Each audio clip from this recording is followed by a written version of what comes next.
Assalamualaikum warahmatullahi wabarakatuh. Selamat pagi. Jadi lagi kita dalam acara diskusi rutin mingguan bersama Departemen Obstetri dan Gynekologi FK UNER, yaitu TAS atau tamunya apa saja. Dan pada minggu kali ini kita kemudian dari divisi ontologi ginekologi dengan judul perdarahan pasca menopause. Dan telah hadir di tengah kita narasumber dan juga moderator, yaitu yang pertama guru kita Dr. Wita Saraswati, spesialis Obgyn Konsultan Ilmu Ginekologi, dengan kedua narasumber. Yang pertama Dr. Hari Nugroho, spesialis Obgyn Konsultan Ilmu Ginekologi, dan juga Dr. Birama Robindra Prasta, spesialis Obgyn Konsultan Ilmu Ginekologi. Seperti biasa, kami persilakan kepada seluruh peserta untuk bisa hadir dan juga memanfaatkan diskusi ini selama 1 jam ke depan. Bisa bertanya melalui fitur raise hand untuk diskusi langsung, atau kalau Q&A atau juga kolom chat, sehingga nanti bisa dijawab oleh kedua narasumber dan moderator. Dan jangan lupa selalu mengakses laman pelataran sehatnya maksimal hari ini pukul 12 malam untuk bisa mendapatkan SKP dari Kemenkes. Kali ini Dr. Brahmana selaku Ketua Departemen berhalangan untuk memberikan sambutan pembuka, sehingga kami berikan langsung kesempatan kepada Dr. Wita Saraswati selaku moderator untuk bisa membawakan diskusi menarik ini selama 1 jam ke depan. Pada Dr. Wita kami persilakan, monggo Dok. Baik, terima kasih Dokter Seto. Suara saya jelas ya? Oke, jelas Dok. Baik, Assalamualaikum warahmatullahi wabarakatuh. Selamat pagi, teman sejawat sekalian. Pagi ini kita membahas topik yang menarik menurut saya begitu ya, karena belum-belum sudah ada yang tanya gitu ya. Apakah dianggap sesuatu yang tidak normal? Belum-belum sudah ada pertanyaan itu gitu ya. Jadi nanti kita akan mendengarkan paparan eh, dari eh, pakar-pakar kita, Dokter Hari dan Dokter Birama. Sebelumnya saya akan menyampaikan sedikit pengantar apa sih perdarahan pasca menopause gitu ya. Jadi perdarahan vaginam yang terjadi 1 tahun atau lebih setelah siklus menstruasi seorang perempuan itu berakhir gitu ya. Nah, apakah penting gitu ya? Perlu dievaluasi yang pasti gitu ya. Walaupun penyebab yang paling sering itu biasanya atrofi endometrium, polip gitu ya. Tapi potensi untuk menjadi kanker sekitar 10%. Jadi memang perlu dan penting untuk kita evaluasi ya apapun perdarahan pasca menopause itu. Silakan mungkin yang pertama kita akan nanti akan ada dua pembicara, ada Dokter Birama Robi Indra Prasta dan Dokter Hari Nugroho. Monggo untuk waktu kita mungkin sekitar 10 menit sampai 20 menit gitu ya kita mendengarkan paparan-paparan untuk memulai diskusi kita. Silakan Dokter Hari atau Dokter Birama duluan. Saya boleh dok. Oke, Dokter Birama ya. Silakan Dokter Birama. Baik, izin saya share screen.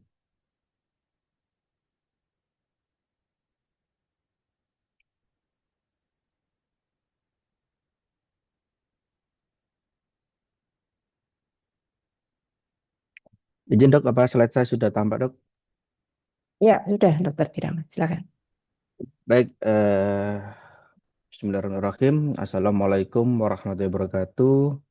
Waalaikumsalam warahmatullahi wabarakatuh. Yang saya hormati, guru besar, para senior, sejawat dokter spesialis, serta seluruh peserta webinar. Selamat pagi dan salam sejahtera untuk kita semua. Kesempatan kali ini topik yang akan dibahas menarik ya. Tadi seperti disebutkan Dr. Wita, belum mulai sudah ada pertanyaan. Perdarahan pasca menopause, bagian dari TAS yang ke-25 kalau nggak salah tadi. Baik, untuk memudahkan dalam mengikuti presentasi yang akan saya sampaikan, saya akan tampilkan dahulu alur materi atau poin-poin yang saya berikan.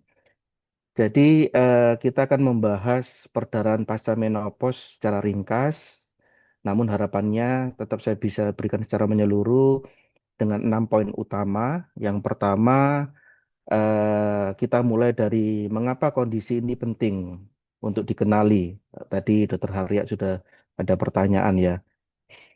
Kemudian yang kedua, kita akan melihat spektrum penyebabnya, mungkin dari jinak, kemudian premaligna atau prakanker, hingga yang kanker.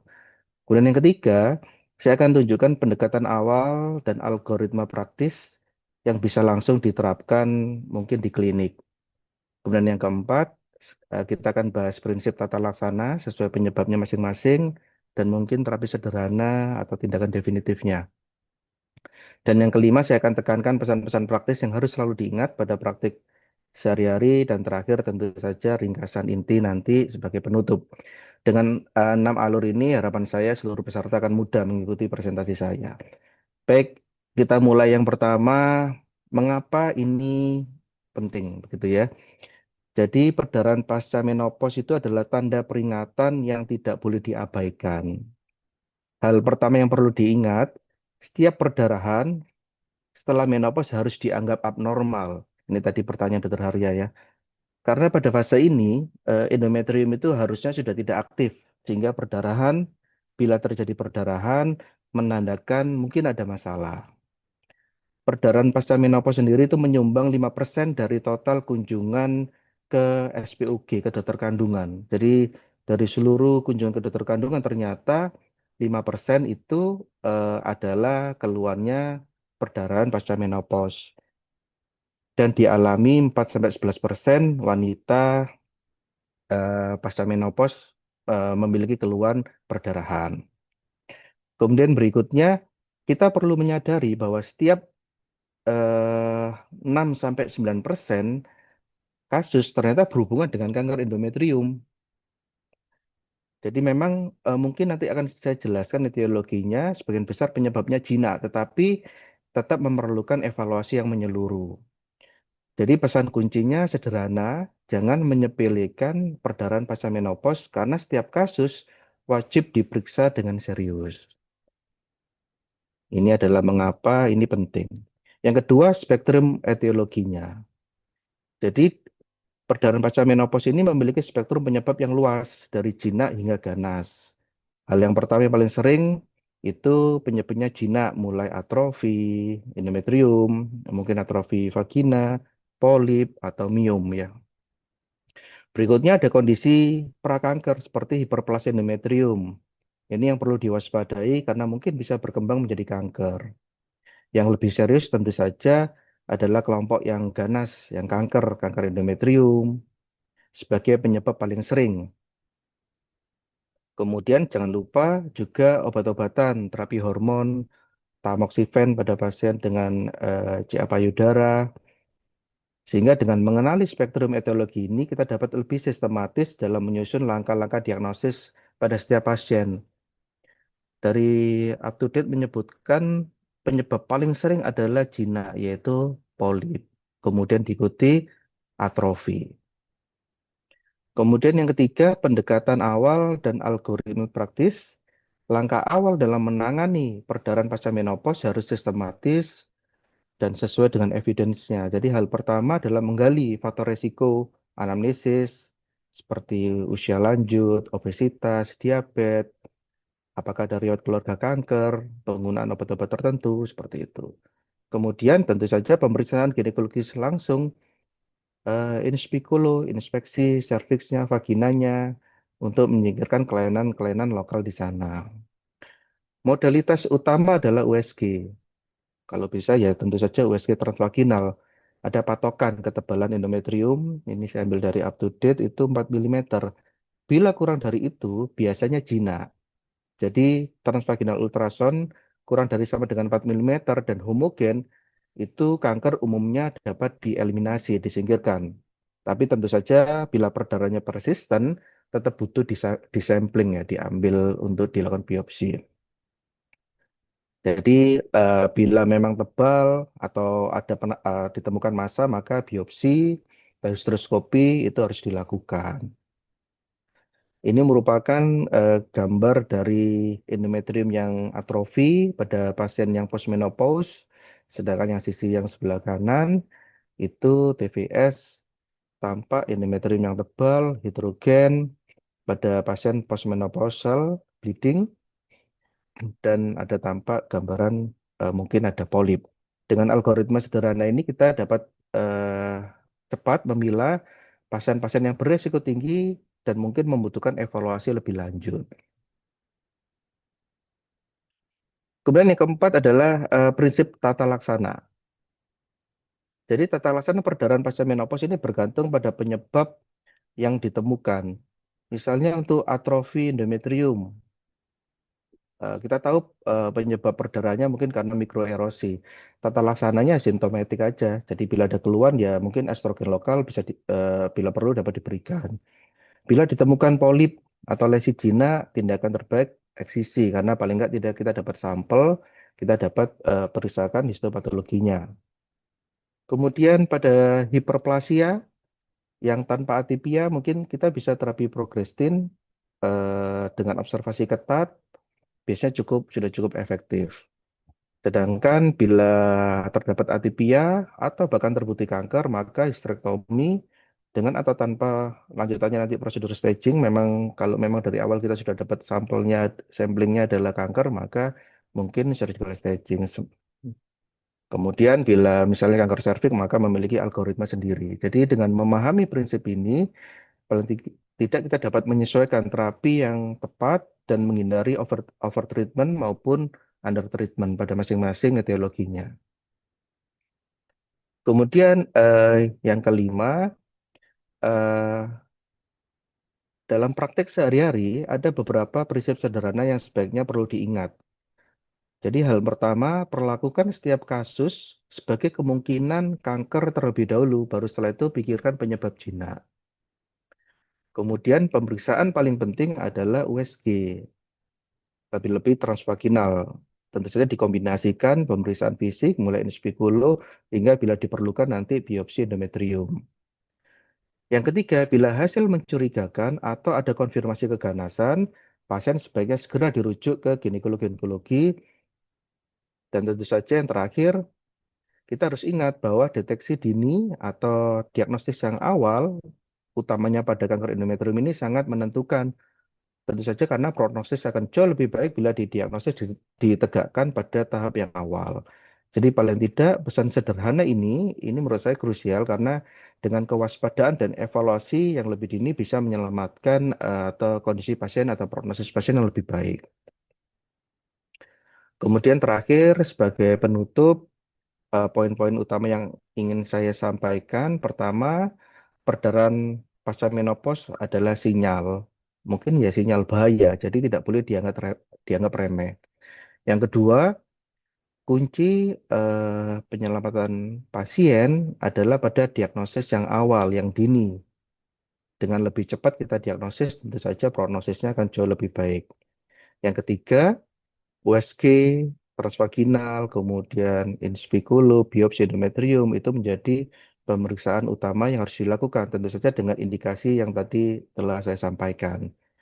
Dan terakhir, jangan pernah menunda rujukan ke ginekologi-onkologi bila memang ada kecurigaan kanker. Jadi tadi sempat di awal disebutkan resiko kanker endometrium pada postmenopausal bleeding kurang lebih 9%. Dengan prinsip sederhana ini, kita dapat memberikan pelayanan yang terbaik sekaligus meningkatkan prognosis atau peluang kesembuhan bagi tiap pasien. Baik, demikian yang dapat saya sampaikan. Terima kasih sebesar-besarnya kepada seluruh peserta webinar atas perhatian dan waktunya. Semoga kita diberikan kesehatan, semangat untuk terus belajar. Wassalamualaikum warahmatullahi wabarakatuh. Terima kasih, Dok. Waalaikumsalam warahmatullahi wabarakatuh. Terima kasih Dokter Birama. Jadi pesan singkatnya dari Dokter Dama itu yang penting itu sebenarnya diagnosis dini itu penting, menyingkirkan kanker dulu itu nomor satu gitu ya. Dan untungnya itu perempuan-perempuan kita itu kalau ada gangguan menstruasi sedikit aja, bahkan ini kan sudah 1 tahun gitu, enggak tahu-tahu ada bleeding, pasti pertama kali mencari pertolongan gitu ya, pasti akan mengunjungi kita. Jadi biasanya stadium dini sudah ketahuan, sehingga peran kita sebenarnya mendiagnosis dini gitu ya Dokter Birama ya, rule out cancernya dulu. Baik, selanjutnya Dokter Hari Nugroho, silakan Dokter Hari. Baik, terima kasih Dr. Wita. Izin share slide saya sebentar ya untuk memancing bahan diskusi. Baik, mungkin ada yang beberapa overlap dengan Dr. Birama yang tidak perlu saya ulang ya. Jadi kejadiannya 5%, terus 4-11% pasien pasca menopause ini akan datang dengan keluhan postmenopausal bleeding ya. Jadi kenapa ini penting? Karena ini cardinal sign dari endometrial cancer sebetulnya ya. Jadi itu yang bikin penting. Tapi enggak juga, ini mungkin zaman saya PPDS dulu ya. Semua pas semua perdarahan pasca menopause harus dimasukin di OK dan dikuret gitu ya.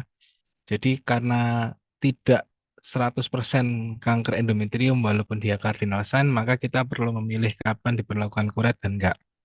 Kayak tadi sudah dibilang Dokter Birama tadi ya, angka kejadian dari postmenopausal bleeding yang ternyata cancer cuman sekitar 6% gitu ya. Jadi kita perlu memilih siapa yang butuh kuret dan siapa yang tidak butuh kuret ya. Jadi apakah semuanya perlu dikuret? Jawabannya enggak.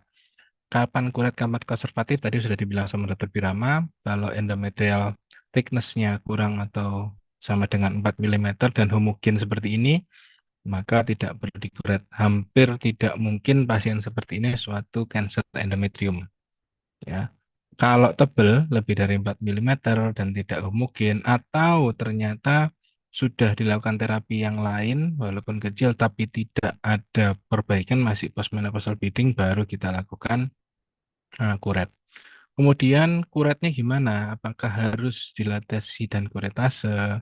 Harus dengan pembiusan total? Enggak ternyata jawabannya ya. Dengan hasil penelitiannya itu dengan melakukan kuret pipel aja yang dilakukan di poliklinis hmm, tanpa persiapan apa-apa, ini bisa memberikan hasil yang baik. Kalau nggak punya pipel, pipel ini single use, harganya cukup mahal ya. Data kita terakhir berapa ya? 100.000 ya. Kita pakai itu ya. Kalau yang ini reuse. Iya, iya. Mungkin sekarang Itu jadi 200 single. kali ya. Ada inflasi ya. Ini single use yang pipel yang kiri.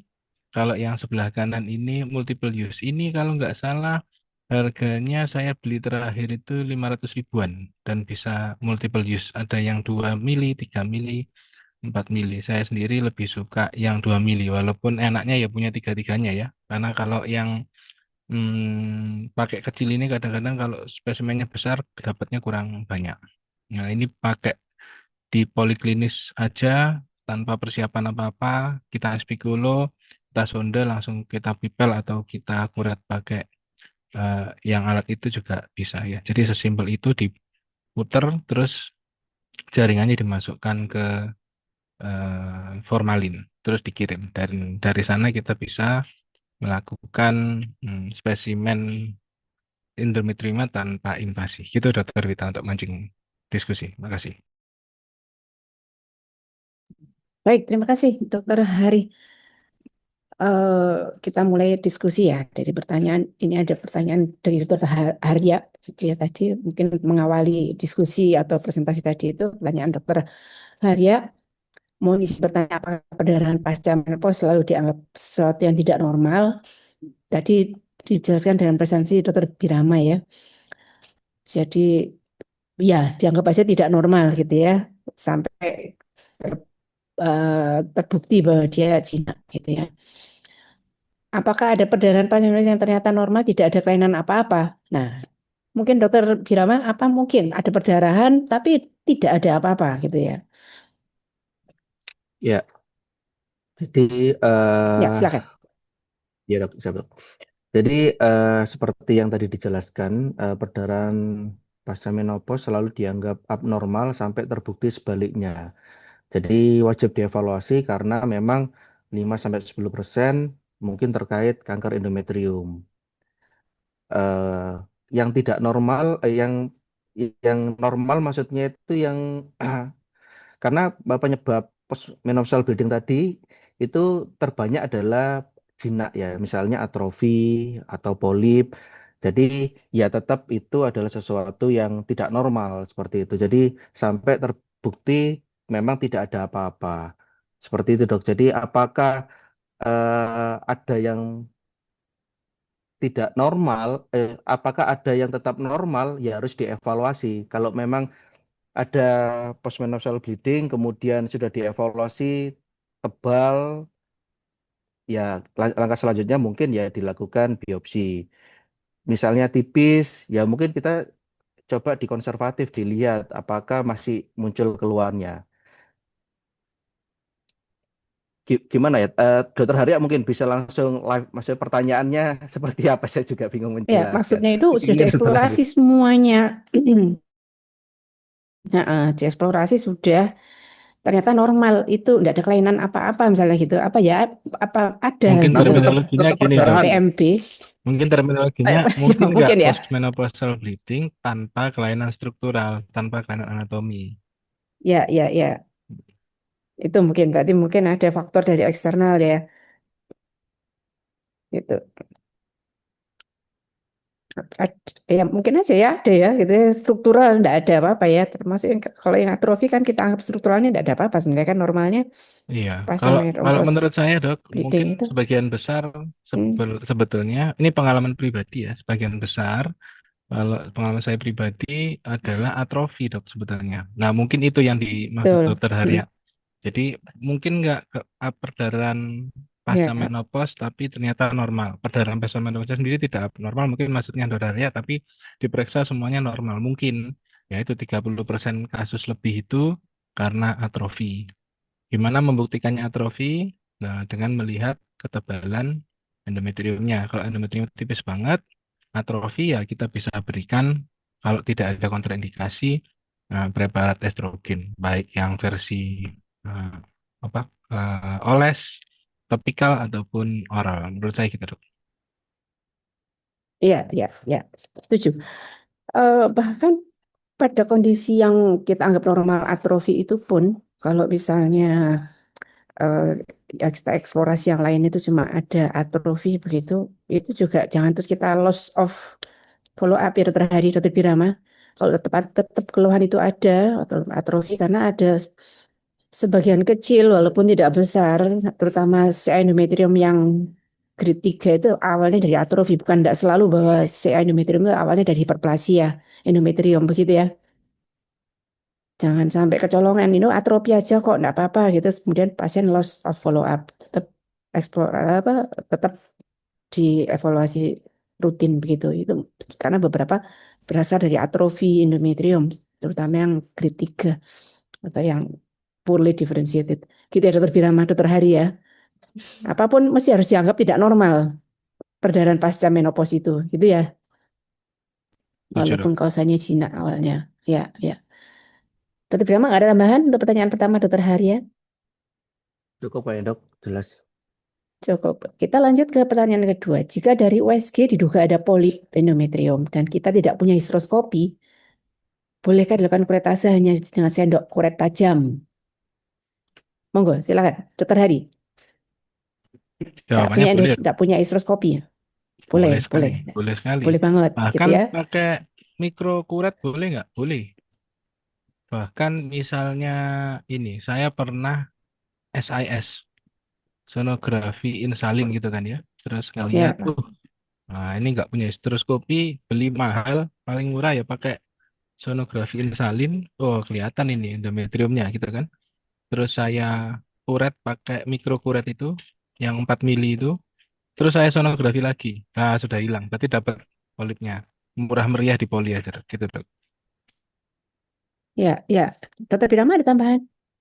Ya, jadi mungkin keterbatasan utamanya itu ya blind, sifatnya blind, sehingga resikonya mungkin samplingnya error, tidak apa ya, tidak terambil seperti itu. Jadi tadi solusinya yang seperti disebutkan Dokter Hari ya dibantu dengan apa namanya SIS ya. Jadi dengan USG sih. Jadi kalau memang setelah dilakukan kuret ternyata sudah terambil, ya pasti hilang. Mungkin itu. Jadi pada fasilitas terbatas tetap bisa digunakan dan apa sumber daya kita punya, ya itu aja digunakan. Yang penting pasiennya diinformasikan segala keterbatasannya. Itu dok. Ya, ya, ya. Jadi boleh-boleh aja tadi ya, kalau bertanya boleh-boleh gitu ya. Kalau kuretnya mikrokuret tidak perlu sedasi bahkan di dokter Hari kita lakukan poliklinis begitu kalau mikrokuret yang kita lakukan gitu ya. Jadi kalau kuret tajam ya harus di OK begitu ya. dan perlu sedasi kalau yang dimaksud begini. Jadi tidak apa-apa, boleh-boleh aja gitu ya. Termasuk kuret itu soalnya diagnostik juga sebenarnya kan.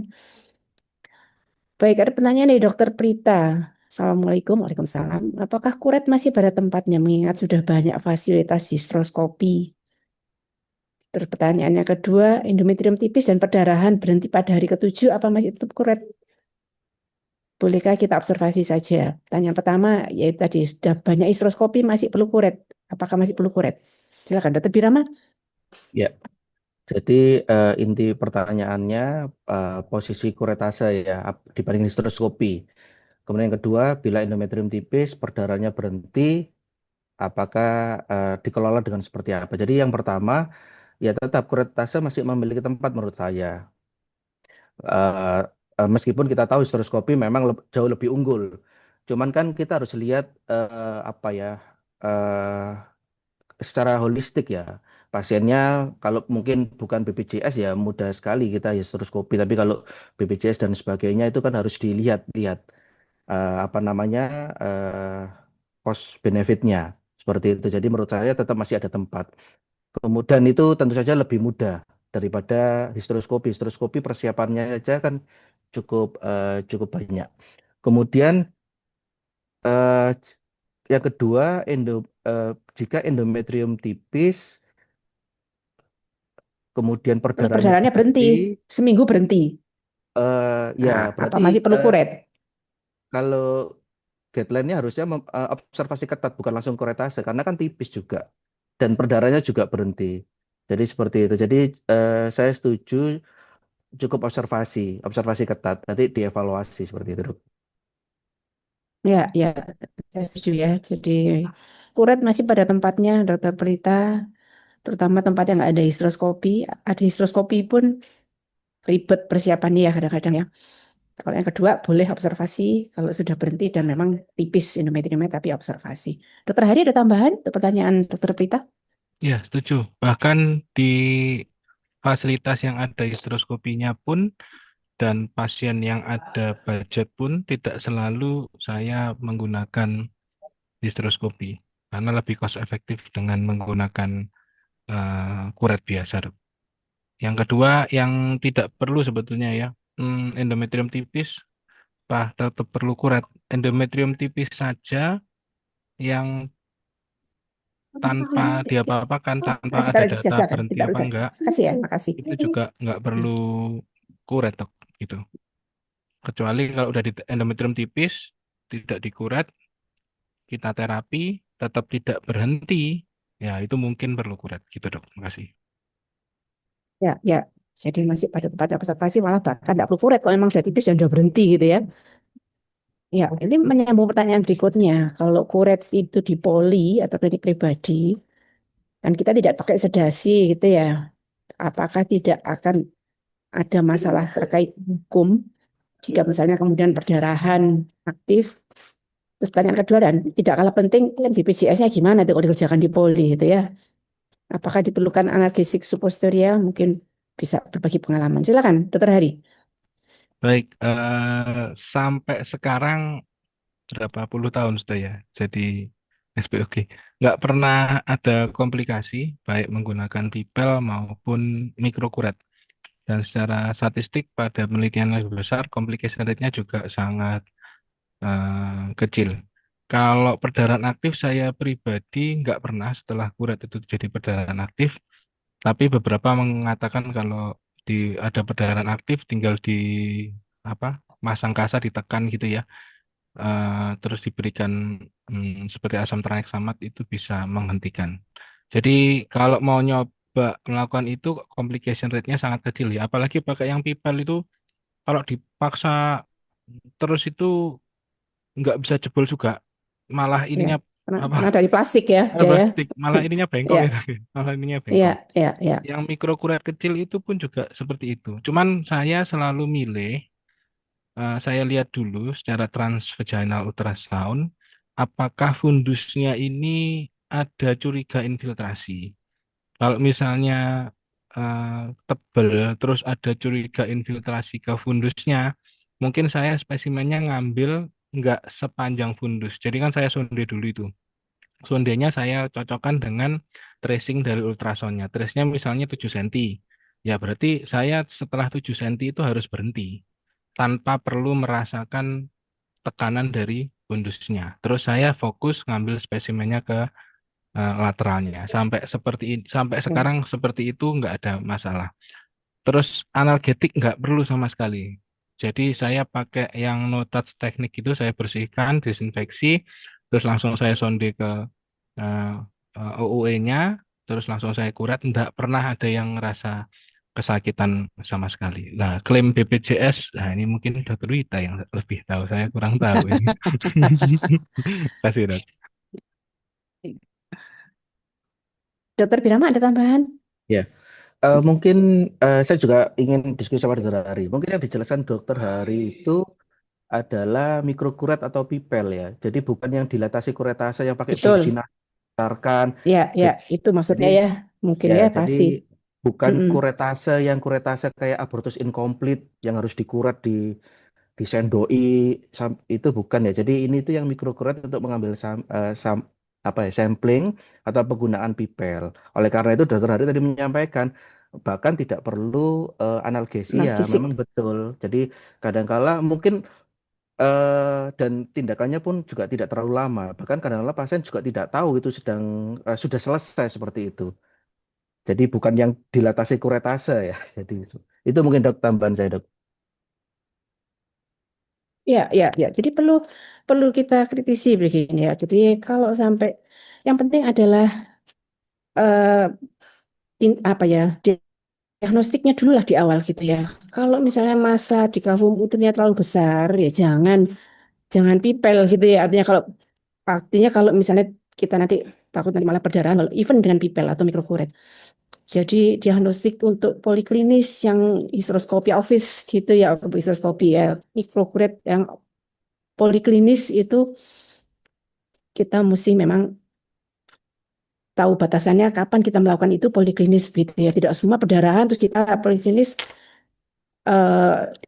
pipel bahkan gitu ya. Jadi TVS, inspektor TVS.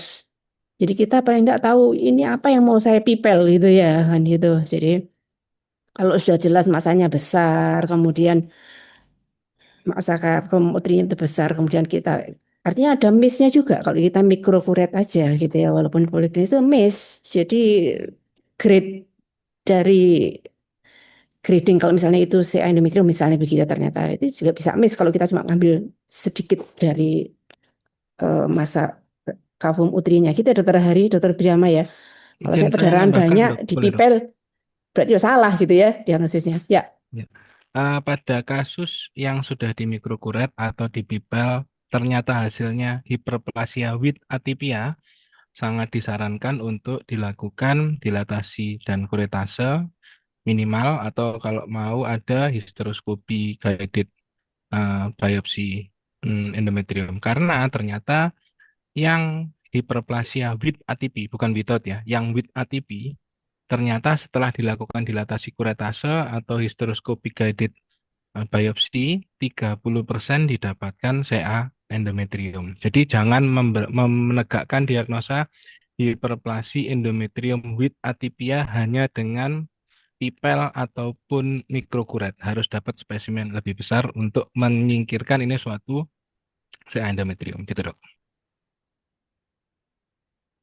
ya, ya, ya, betul, betul sekali ya. Jadi pre eh, sebelum kita melakukan pipel atau mikrokuret, TVS itu penting sekali. Seberapa banyak sih jaringan yang kita mau pipel itu? Kalau memang jaringannya sudah terlalu besar ya jangan, karena kan dapatnya sampling sedikit tidak representatif bisa begitu ya Dokter Hari, Dokter Birama ya. Oke, jadi kalau klaimnya BPJS, kalau mikrokuret tidak ada klaimnya ya. Jadi anggap aja itu seperti kita VT gitu ya, Klaimnya di biopsi akhirat serviks ya, ternyata. dokter kita ya. Ya, ya, jangan mengharap klaim gitu ya. Kalau itu cuma mikrokuret dengan pipel gitu ya. Jadi kecuali kalau jenengan pakai sedasi dan itu tidak layak di poli gitu ya. Di kamar operasi kalau pakai sedasi, pakai analgesik segala macam itu artinya tidak layak untuk dilakukan poliklinis. Jadi jangan mengharap klaim BPJS dengan mikrokuret dengan pipel gitu ya. Jadi klaimnya di akhirat nanti ya kata Dokter Hari. Oke, pertanyaan Yang ketiga tadi sudah pernyataan dari pertanyaan dari Dokter Indi. Pada hasil kuret didapatkan simple hiperplasia. Terapi dan follow up bagaimana? Apakah terapi Kirschner masih berlaku? Terapi Kirschner ya. Pada kasus yang tidak mau kuret, apa ada pemeriksaan tumor marker? Satu-satu dulu ya, banyak banget soal pertanyaan. Yang pertama, kalau kuretnya simpel hiperplasia, terapi dan follow up-nya bagaimana? Silakan Dokter Firama. Ya, jadi simple hiperplasia ini berarti yang without atipia ya asumsinya ya. Jadi terapinya ya mungkin observasi dan diberikan terapi progrestin terus di follow up aja seperti itu. Itu dok. Kalau apa yang apakah terapi Kirschner masih berlaku? Apa ini? Kirschner itu Progrestin jangka panjang ya? eh, Enggak, terapi Kirschner enggak. itu adalah kombinasi estrogen progesteron, dosis tinggi, Oh, oke, oke. kemudian progesteron aja, gitu ya. Jadi kayaknya diinduksi gitu ya, eh, apa untuk mengobati pertumbuhan jaringan endometrium. Jadi sebenarnya itu terapi untuk endometriosis ya. Tapi ada namanya jadi kombinasi estrogen dan progesteron dosis tinggi, kemudian Ya. diikuti dengan progesteron aja. Itu maksudnya itu yang bikin dokter India. Jadi pertanyaan sudah terjawab dari dokter Birama tadi bahwa kita sudah pernah lagi Kisner ya. Kalau cuma simpel hiperplasia ya coba aja beberapa bulan terapi hormonal begitu ya dokter Hari ya. Kalau misalnya dia membaik, ini kan simpel hiperplasia biasanya imbalance hormonal begitu ya. Ya kita challenge pakai estrogen progesteron begitu ya. Kalau pasien tidak mau kuret, nah apa ada pemeriksaan tumor marker pada yang hiperplasia, simpel hiperplasia atau maksudnya ini apa nih ya? Kalau enggak, kan enggak perlu tumor marker kalau enggak perlu, kalau bukan curiganya CA gitu ya. Mungkin itu pertanyaan dokter India. Jadi kalau emang enggak mau kuret dan kita tidak curiga CA, apalagi cuma simpel hiperplasia, ya enggak perlu tumor marker. Silakan dokter Birama. Iya dok, setuju dok. Jadi memang tidak dan juga tidak ada tumor marker yang valid untuk mendeteksi hiperplasia seperti itu. Jadi menurut saya tidak perlu. Mungkin ya kalau akhirnya memang menolak ya mungkin yang kita bisa lakukan ya serial TVS kemudian sambil lihat keluhannya seperti keluhannya. Kalau dia perdarahan terus kan ya mau nggak mau harus ditegakkan diagnostiknya. Itu dok. Betul. Kalau Jadi dok. dia di challenge mungkin dengan itu ya terapi hormonal dulu kalau tidak membaik ya mau enggak mau ya dia diagnostik perlu ya untuk sampling dari endometrium. Silakan dokter Hari, mungkin ada tambahan. Baik, mungkin izin share sedikit. Saya pernah presentasi ini di Inas Meet 1 ya. Sekalian promo habis ini Inas Meet keberapa? Saya lupa di Bandung.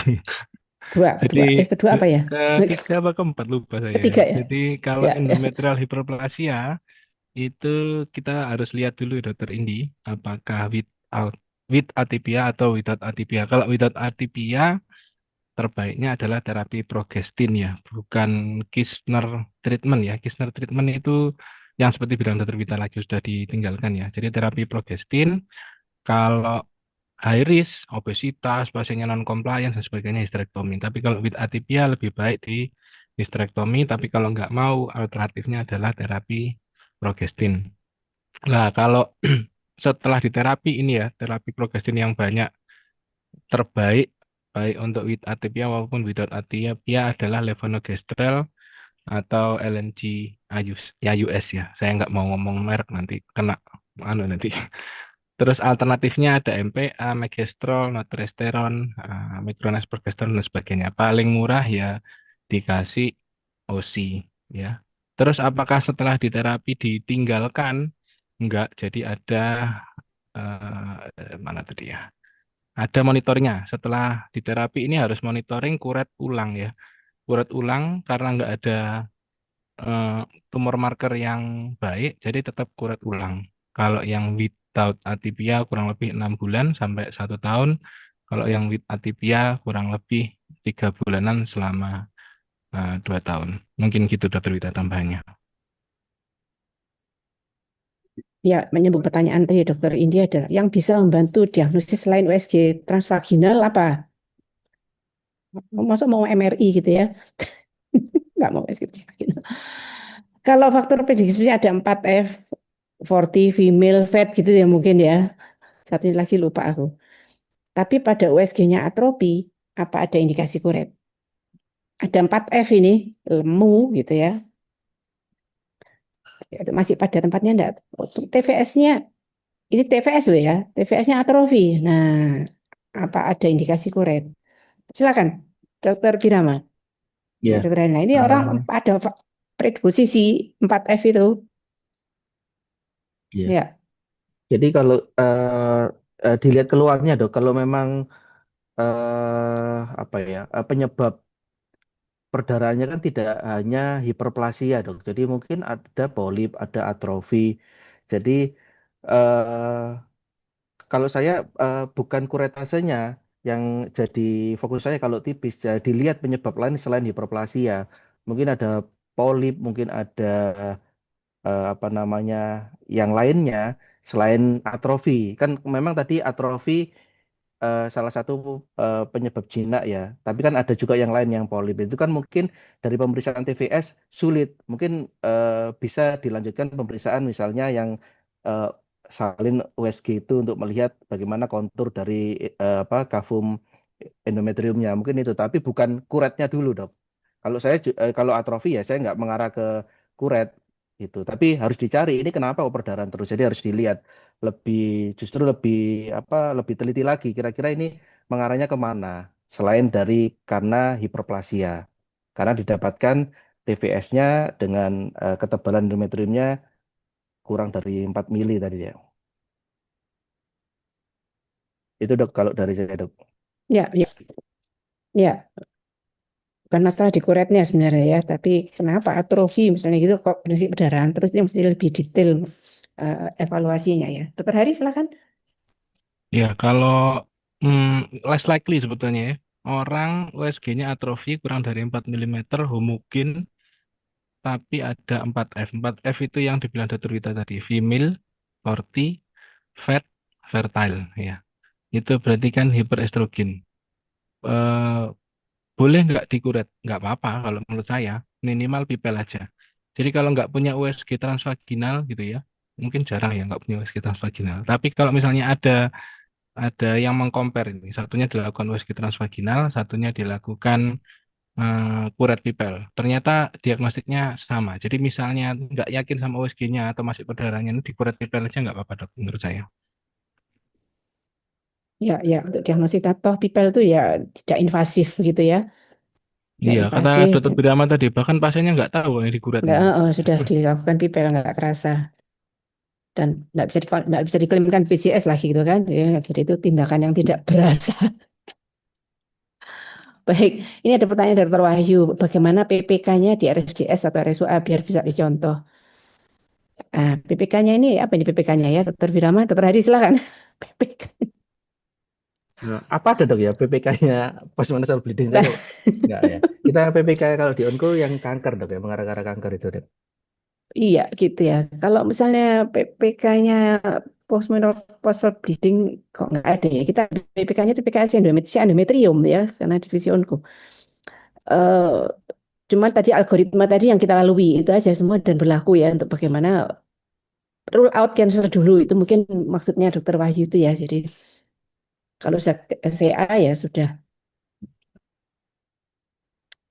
algoritma tindakannya sudah ada gitu. Tapi kalau how to rule out endometrial cancer itu yang mungkin perlu algoritma itu ya.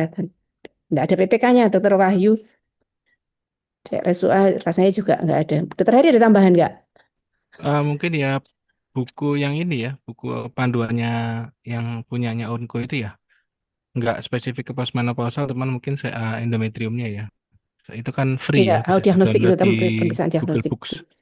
Ya, Saya itu ada share linknya ya di bawah ya. bahkan ada PNPK malah ya, Dokter Hari ya. Kalau mau lihat.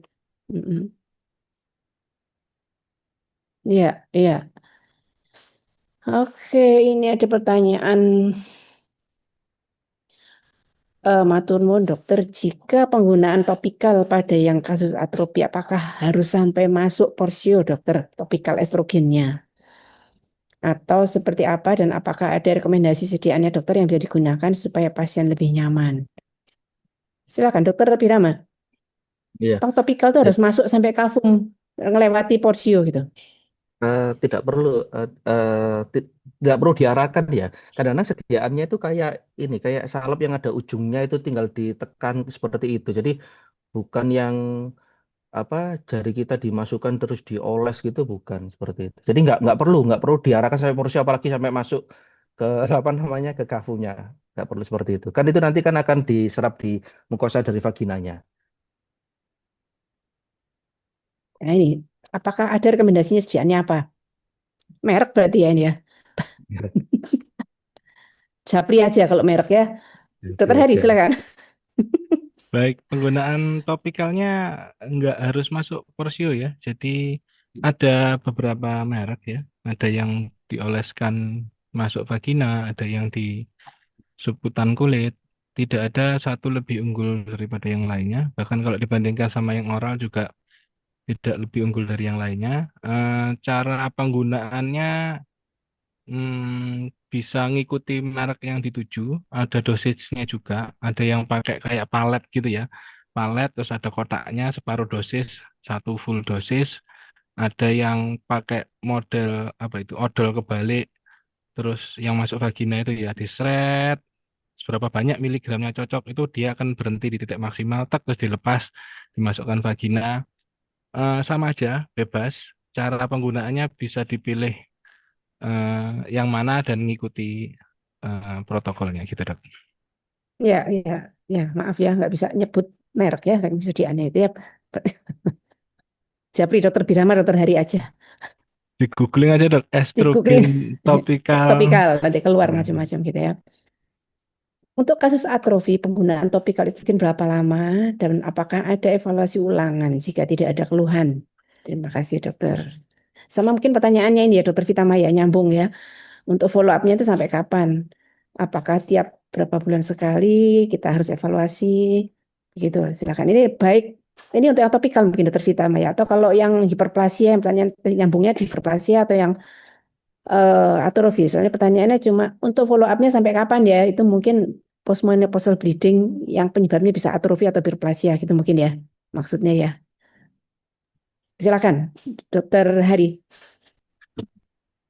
Baik untuk yang atrofi topikal estrogen berapa lama gitu ya. Ini ada dua apa ya aliran gitu ya.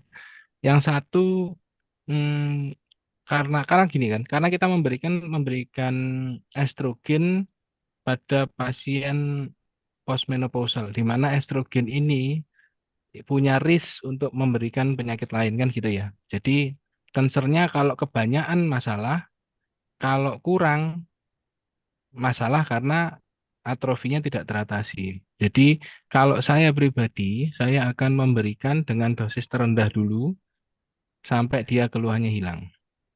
Misalnya pakai dosis oles separuh, saya suruh coba 1 hari 1 dulu.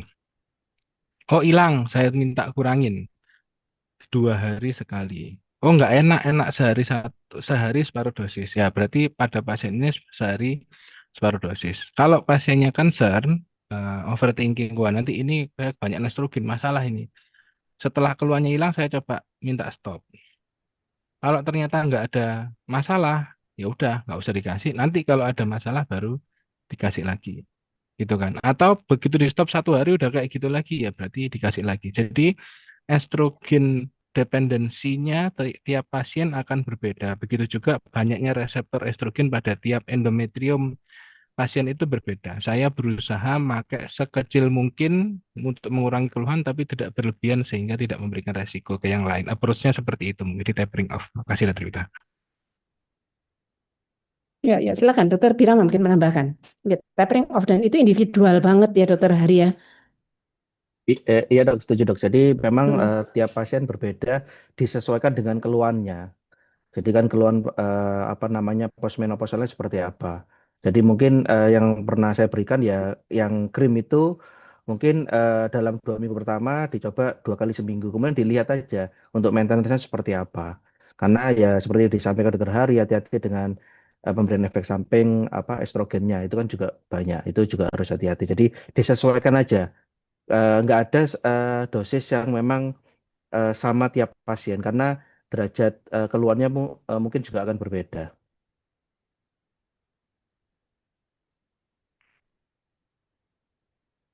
Ya, ya. Jadi individual. Kemudian ya follow up-nya tergantung keluhannya ya, mau seberapa lama keluhannya gitu kita evaluasinya gitu. Terus kemudian ini masih banyak pertanyaan, waktu kita tinggal 10 menit, mudah-mudahan bisa terjawab semuanya ya. Masih ada 11 lagi pertanyaan soalnya. Setelah kuret hasilnya semua normal. Apakah boleh kasusnya saya anggap sebagai atrofi saja? Nah, ini yang bingung ini. Hasilnya normal itu kan mesti ada hasilnya. Kalau kuret itu kan PA-nya ada hasilnya, mesti bunyi toh. Tidak ada PA yang bunyinya normal gitu, rasanya susah ya. Maksudnya jinak mungkin gitu ya. Atau memang hasilnya, monggo mungkin dokter Hari atau dokter Birama.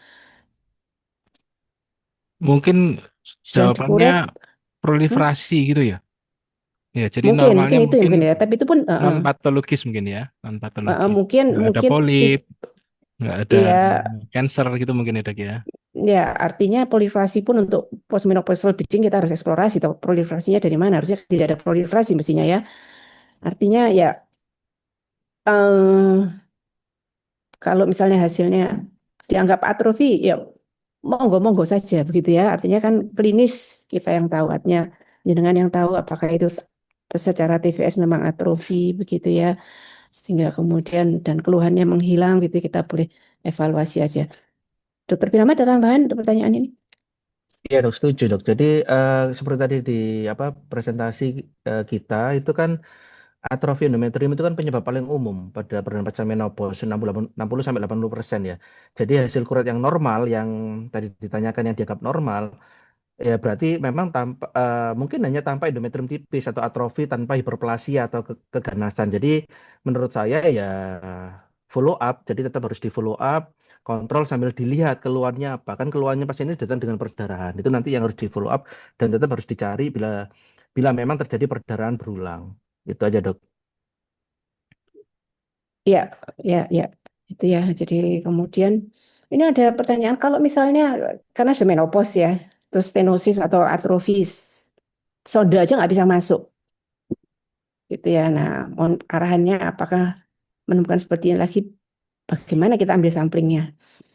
Nah, ini sonda aja nggak bisa masuk, masa mau dipaksa poliklinis ya? Sedasi paling enggak. Monggo dokter Firama, dokter Ari, silakan. Kalau saya dok biasanya pakai misoprostol dulu ya. Kalau nguncup banget bisa untuk mikrokuret kadang pakai yang 2 mili juga nggak bisa. Pernah saya pakai pipel aja nggak bisa masuk saking kecilnya. Tapi nggak buntu gitu kan. Jadi saya masukkan misoprostol per vaginam.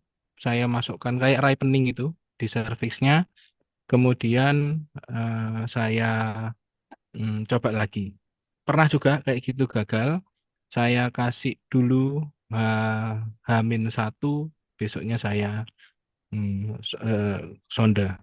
Sampai sekarang hanya dengan menggunakan metode itu tidak pernah ada yang gagal dilakukan di poli, dok. Satu tablet aja, satu tablet cukup biasanya. Gitu dok. Ya, ya. Jadi perlu waktu memang ya, enggak bisa pada saat itu. Mungkin aja besoknya baru setelah pasien memasukkan misoprostolnya ya, atau kita aplikasikan misoprostol. Ada tambahan dokter Birama? Iya dok. Jadi selain prostaglandin itu juga bisa anu dok apa dokter Hari ditambahkan pelumas pakai jelly. Jadi apa namanya jangan sonde aja. Jadi sondenya dikasih jelly yang steril itu untuk membantu biar lebih mudah. Biasanya seperti itu. Ya, ya, ya. Itu banyak modalitas ya. Sementara saya lewati pertanyaan yang tidak terkait postmenopausal bleeding ya. Sebentar, soalnya ini masih banyak pertanyaannya. Nah, berarti lebih bijak dokter kalau lihat endometrial thickness-nya itu tebal banget gitu ya, intinya sekalian kuret di OK ya, soalnya tidak nyaman mungkin pasien diedukasi kalau kuretnya jadi 2 kali.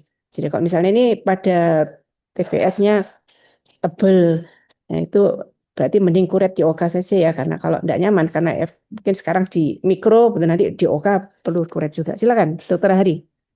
Kalau pengalaman saya Dokter Hari. yang mendapatkan hasil eh, apa namanya hiperplasia with atipia atau sampai saya harus 2 kali nguret itu kecil sekali kok. Mungkin Kecil ya sekali lima ya. persenan ya, 5%. Bahkan yang tebel apakah 100% suatu CA? Enggak. Itu paling cuma 6 sampai 10%.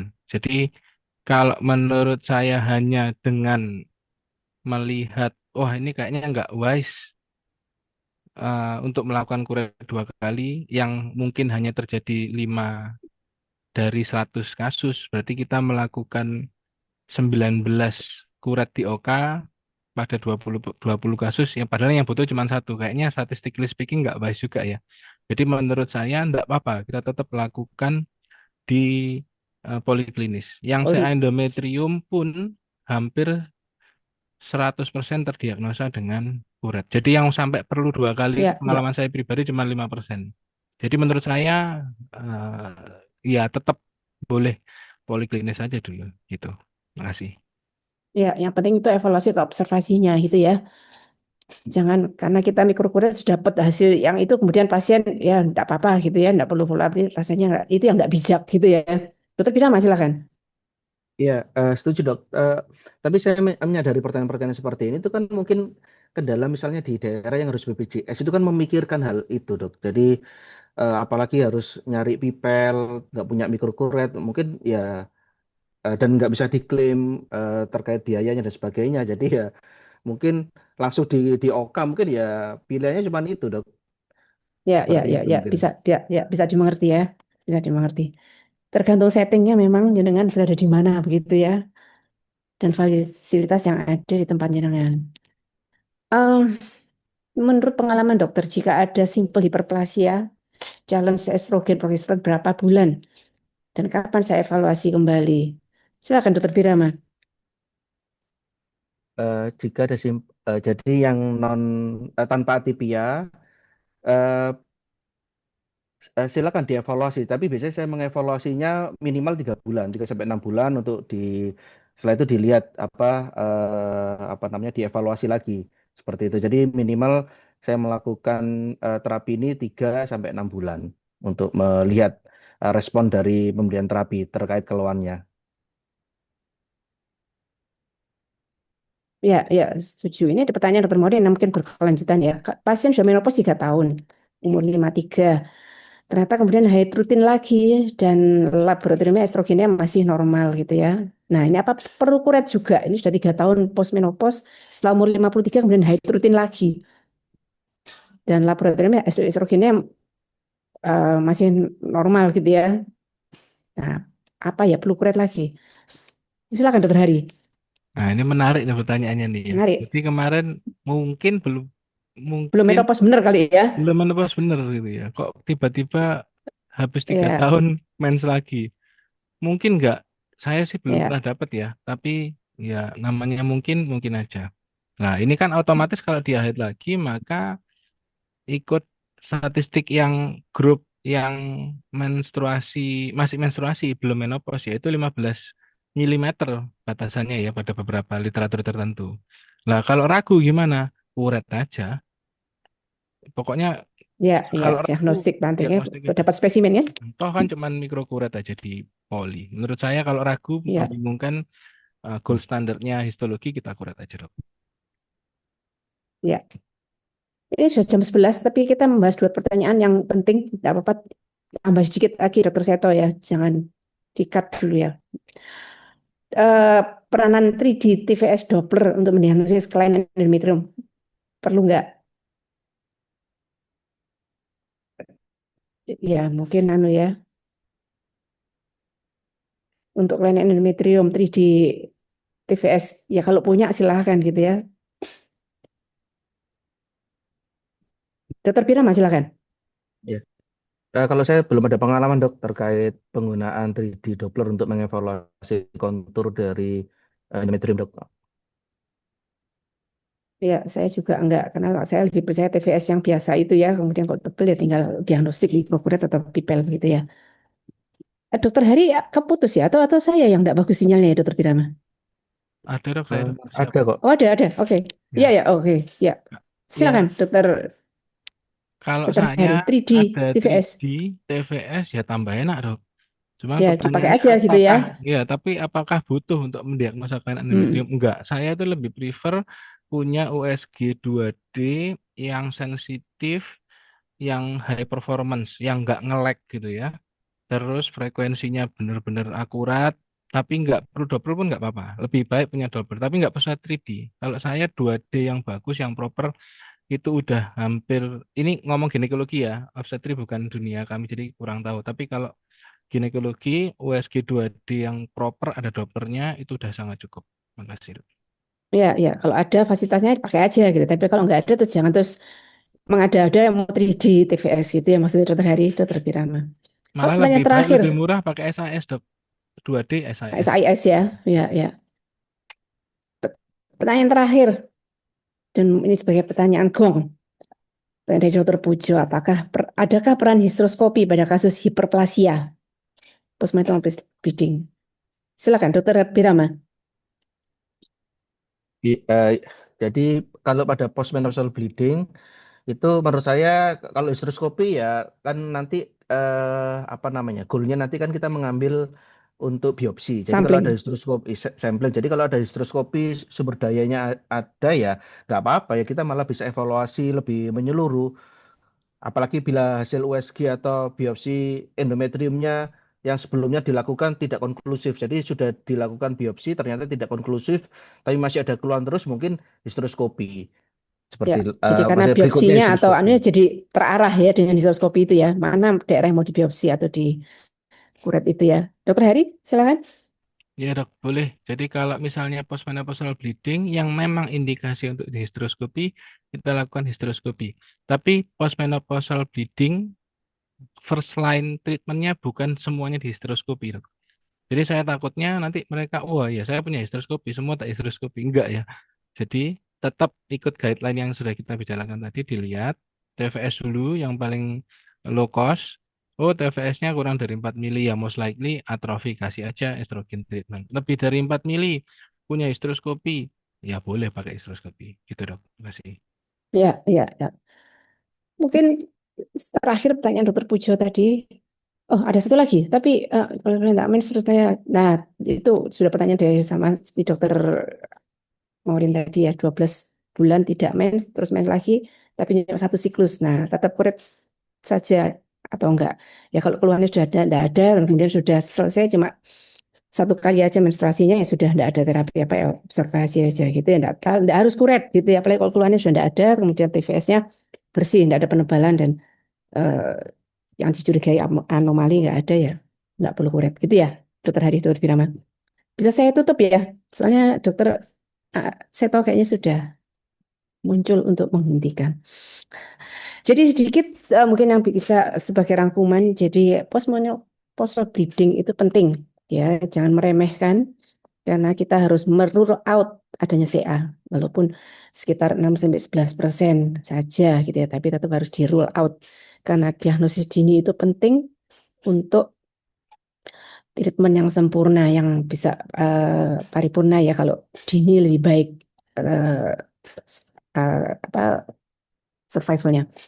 Itu mungkin yang bisa saya tambahkan sedikit.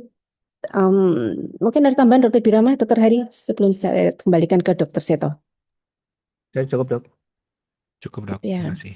oke, ya, ya. Terima kasih banyak eh, para peserta yang antusias dengan acara kita pagi ini. Mudah-mudahan memberikan manfaat kepada masyarakat pasien-pasien kita. Eh, Terima kasih banyak. Saya akhiri dengan Alhamdulillah. Wassalamualaikum warahmatullahi wabarakatuh. Saya kembalikan ke Dokter Seto. Silakan Dokter Seto. Salam wabarakatuh. Terima kasih Dokter eh, Rita, Dokter Hari, Dokter Birama. Alhamdulillah sudah terjawab semua pertanyaan sesuai dengan ini topiknya menarik sekali. Jadi banyak modalitas yang bisa dipakai dan lalu tentunya pasti akan ada overlap ya antara ini khawatir kasus keganasan tapi juga di sisi lain juga ada proses OP atau juga sampai infertilitas. Oke, terima kasih. Semoga bermanfaat. Barakallahu untuk semuanya. Izin kami akhiri. Assalamualaikum warahmatullahi wabarakatuh. Teman-teman, dokter kita Waalaikumsalam kami warahmatullahi wabarakatuh. Dokter Iya, Birama. ya, matur suwun.